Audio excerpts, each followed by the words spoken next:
ሰላም ቤተሰቦች እንዴት ናችሁ? በያላችሁበት ሰላማችሁ ብዝት ይበል። እንግዲህ ከረዥም ቆይታ በኋላ ከረዥም ጊዜ እረፍት በኋላ በአዲስ መልክ ተመልሻለሁ። ከዚህ በኋላ እንግዲህ ቶሎ ለመመለስ ሙከራ አደርጋለሁ። እንግዲህ ዛሬም እንደተለመደው በአዲስ ሀሳብና ጉዳይ መጥቻለሁኝ።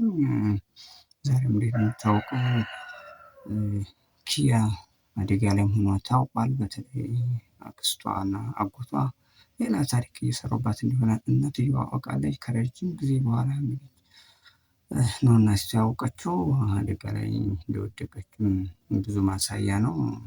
እንግዲህ እንደሚታወቀው ወደ ትምህርት ብላ ወደ ውጭ ለመሄድ እያሰበች ነው። ነገር ግን ታሪኩ ሌላ ነው። እሷም እናቲቱ ሰምታለች። ብዙ ነገር ብዙ ችግር እየተፈጠረ ነው። ቤተሰቦች እንግዲህ ሰዎችም የሚያቆሙ ነገር አይደለም። በጣም ውስብስብ ነገር ነው። ብዙ ታሪኮችን አሳልፋለች። ኪያ አጎቷ አክስቷ ብዙ ነገር ብዙ ታሪክ ሰርተውባታል እና ነው እነ ሶፊም ቶፋም ብዙ ነገር ብዙ መስዋዕት ሆነውላታል።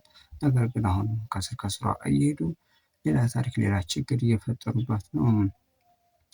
ነገር ግን አሁንም እንግዲህ ብዙ ነገር ብዙ ታሪክ እየተከታተለ ብዙ ነገር ብዙ ጉድ አውጥቷል። አሁንም እናትየዋን አምጥቶ ለማስረዳት አይነት ነገር ሞክሮ ነበር። ነገር ግን በአንድም በሌላ መንገድ እናቲቱ እንደሰማች ነው እንግዲህ የታወቀው። ሴትዮዋም ትንሽ የሆነ ነገር ደርሶባቸዋል። ለማንኛውም ታሪካው ብዙ ነገር ነው።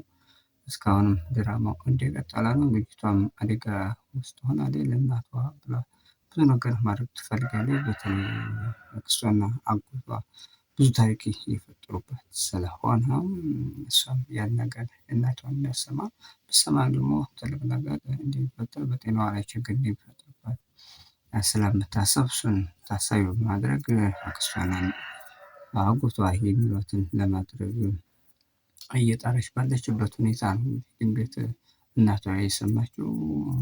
ስለዚህ የሚሆነውን የምናይ ይሆናል። ነገር ግን ሁለቱ ሰዎች ችግር እንደሚፈጥሩ ምንም ጥርጥር የለውም። አሁንም እየሄዱበት ያለው ርቀት ከባድ መሆኑን እያየን ነው። ቤተሰብ ፓስፖርት እስከማውጣት ድረስ ደርሳለች።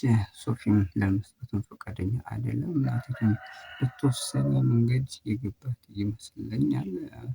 በተለይ የኪያ እናት በወንድሟና በእህቷ የሚሰሩት ስራ ፍንትው ብሎ ይታያት ይመስላል።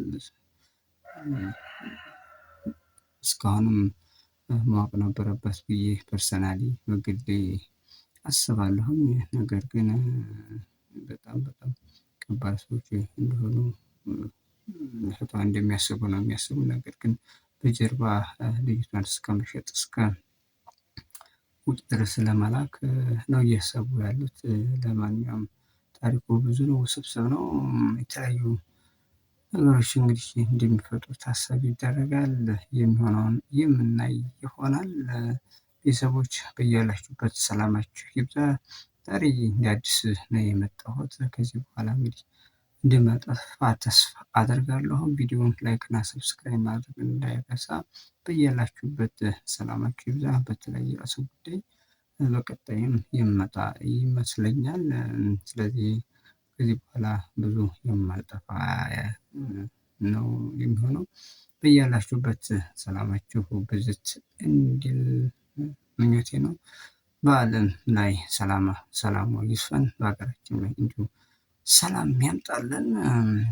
ቸር ነገር እንዲሰማን ተስፋ አደርጋለሁ። በያላችሁበት ሰላማችሁ ብዝት ይበል። በሌላ ጉዳይ በሌላ ሀሳብ በሌላ ጊዜ የምመለስ ይሆናል። ለዛሬ ያለኝ ጉዳይ ይሄ ነበር። በያላችሁበት